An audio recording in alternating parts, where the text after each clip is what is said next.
Hello everyone, मैं Vaibhav Titarmare, lecturer in mechanical engineering department NIT polytechnic Nagpur. आप सभी का स्वागत करता हूँ हमारे लेक्चर नंबर 13 में। और आज का जो हमारा टॉपिक है space, time, particle, body and rigid body. Let us summarize the previous lecture. In previous lecture, we have discussed about measurement. हमने मेजरमेंट एवरीडे लाइफ में क्या मेजरमेंट होता है, मेजरमेंट की डेफिनेशन क्या है, यूनिट्स की डेफिनेशन क्या है, उसके कैरेक्टरिस्टिक्स क्या है, वो हमने पढ़ा था। उसके बाद हमने फंडामेंटल और डिराइव्ड क्वांटिटीज के बारे में डिस्कस किया था। उसके बाद हमने एमकेएस, सीजीएस, एफईएस और एसआई यूनिट्स का जो मेजरमेंट रहता है उसके बारे में भी हमने पढ़ा था। इसके अलावा हमने फंडामेंटल यूनिट्स और डिराइव्ड यूनिट्स के बीच में का डिफरेंस भी देखा था। आई होप आप सभी ने पिछला लेक्चर अच्छे से रिवाइज किया हुआ होगा। The learning outcomes. After completion of this lecture, you are able to define the terms related to applied mechanics. These are the program outcomes which are going to be achieved by successful completion of this lecture. आइए दोस्तों शुरू करते हैं हमारा आज का lecture. पहला concept है space. Very simple concept. Space मतलब जगह। इस यूनिवर्स में जो जगह है that is nothing but a space, है ना। हम जगह पे ऑब्जेक्ट्स रखते हैं, है ना। इस जगह पे कुछ फेनोमेना है, कुछ घटनाएं घटती है कि नहीं। तो हम देखते हैं अभी स्पेस क्या है। Space is a boundless three-dimensional extent in which objects and events have relative position and direction. तो स्पेस क्या है? स्पेस क्या है?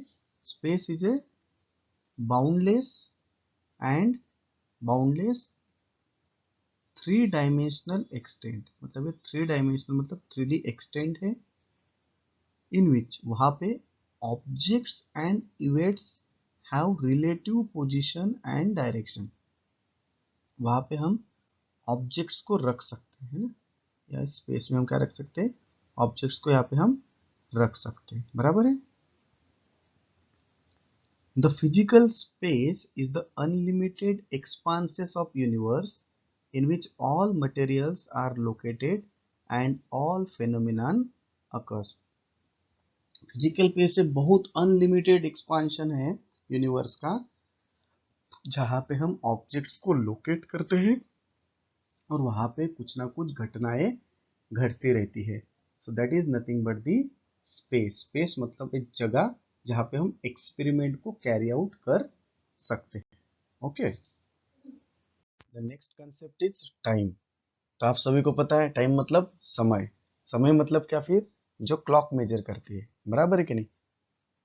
सो time is what the clock reads. बराबर। टाइम इज द मेजर्ड और measurable period during which an action, process और condition exist और continues। बराबर है। तो टाइम क्या है? टाइम एक मेजरेबल पीरियड है ना। मेजरेबल पीरियड है मतलब एक काल है वहां पे ड्यूरिंग विच एंड कोई एक्शन होती है या कोई एक प्रोसेस होती है। बराबर है, कोई प्रोसेस होती है या कोई भी एक्शन होती है। ऐसा जो पीरियड है, ऐसा मेजरेबल पीरियड जो है उसे हम टाइम कहते हैं। और हम सभी को पता है time is a scalar quantity. Time कैसी है? स्केलर क्वांटिटी है। और टाइम का यूनिट क्या है? सेकेंड, है ना। Unit of time is second. Okay, next concept is particle. Particle मतलब क्या? मास का सबसे छोटा पार्ट। जो मास रहता है ना, वस्तुमान, उस मास का सबसे छोटा जो पार्ट रहता है जिसको हम फिर से डिवाइड नहीं कर सकते हैं, उस छोटे से पार्ट को हम पार्टिकल कहते हैं। क्या बोलते हैं उसको हम? पार्टिकल। अ रिलेटिवली स्मॉल और smallest discrete portion of the mass is a particle.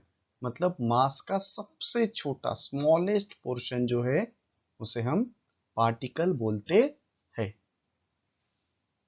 The point mass is also called as a particle, है ना। पॉइंट मास मतलब क्या? जैसे देखते हम देखो यहाँ पे कोई तो भी अभी हम एक मास लेते हैं, बराबर, जैसे जो मास है ना, इस मास का सबसे छोटा सा पार्ट है ना, ये जो पार्ट दिख रहा है आपको, एकदम छोटा जो पार्ट है जिसको हम डिवाइड नहीं कर सकते, that point mass, that point mass is called as particle. उसे हम क्या बोलते हैं बेटा? पार्टिकल बोलते हैं। In astronomy earth is called as a particle. Astronomy में भी अर्थ को एक पार्टिकल कंसिडर किया जाता है। काफी दिलचस्प तत्व है ये कि एस्ट्रोलॉजी में अर्थ को हम पार्टिकल कंसिडर करते हैं।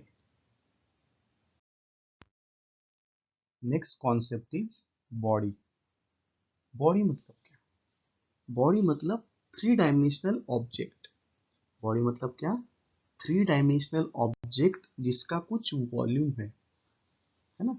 बॉडी मतलब क्या? थ्री डायमेंशनल ऑब्जेक्ट या कोई वस्तु जिसका कोई वॉल्यूम है, उसे हम बॉडी बोलते हैं।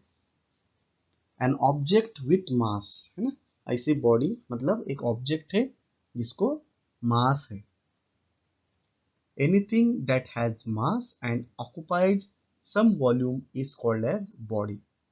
दुनिया में ऐसी कोई जो वस्तु है जिसको वस्तुमान है, मास है, और जो वॉल्यूम को ऑक्युपाई करती है, उसे हम बॉडी बोलते हैं।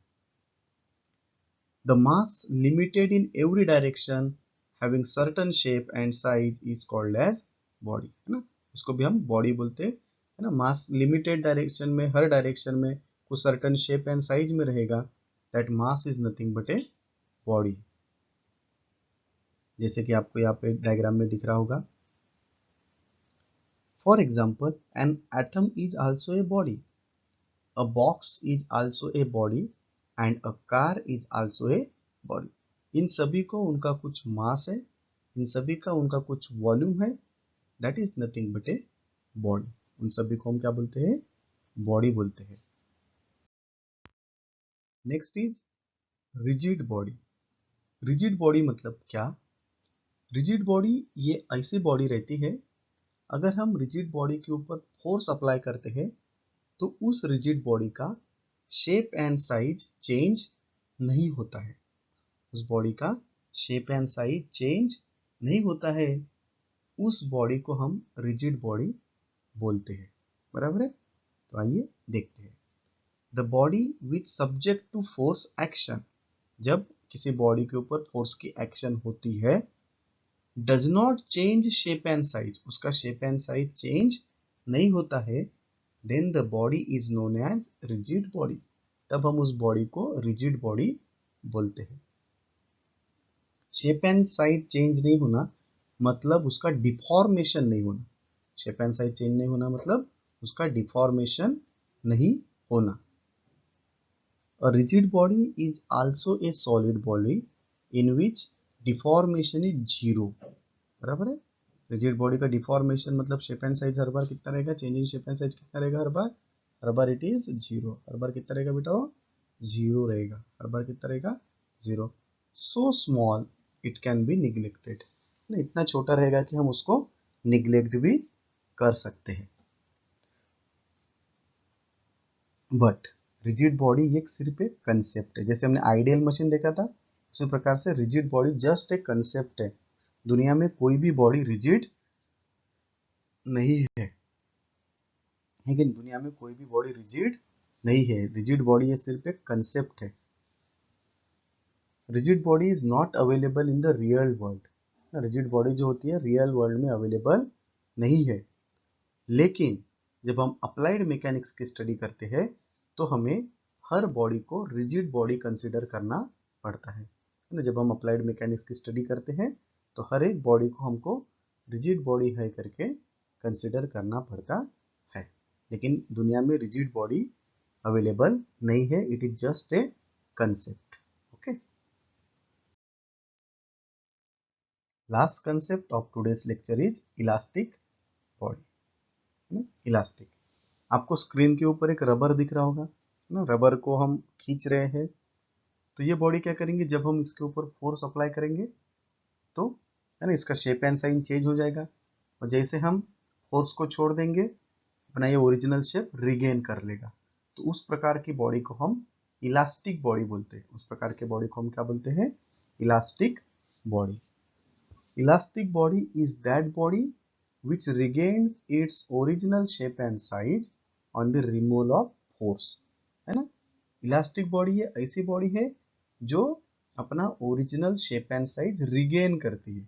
ओरिजिनल शेप एंड साइज क्या करती है? रिगेन कर लेती है, मतलब वापस ले लेती है ना। कब? जब हम फोर्स को रिमूव करते हैं, उसको छोड़ देते हैं, तब उस बॉडी को हम इलास्टिक बॉडी बोलते हैं। जैसे rubber is a elastic member. Okay, so these are the unit outcome achieved. Define the terms related to applied mechanics. In today's lecture, we have learned about the space, time, particle, body and rigid body. These are the program outcome that we have achieved by this lecture.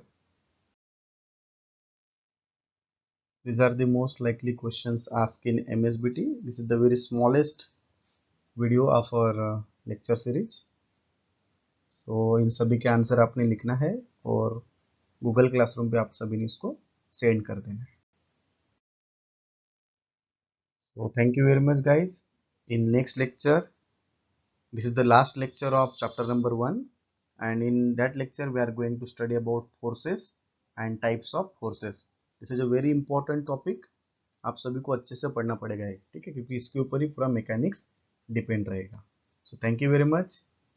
यूँ ही हंसते रहिए, मुस्कुराते रहिए और पढ़ाई करते रहिए। Thank you.